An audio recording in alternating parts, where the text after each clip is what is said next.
Today I installed a Viper remote start and a Honda Pilot with get in and go technology.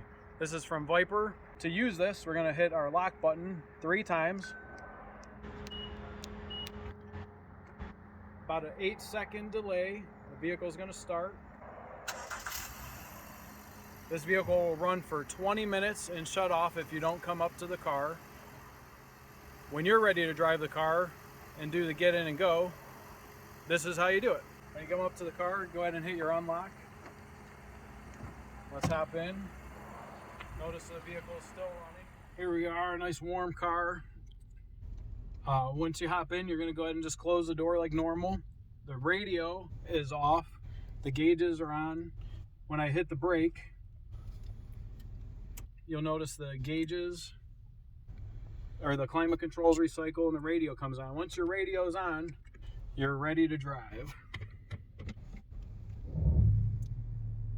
Off we go. So there you have it. That's a Viper remote start with get in and go technology and a Honda Pilot. If you're looking for one of these for your car, please reach out to Stereo Installs located in Mentor, Ohio. The telephone's 440-525-2001. Check us out on all social media at Stereo Installs. Let's keep warm this winter. We'll see you soon.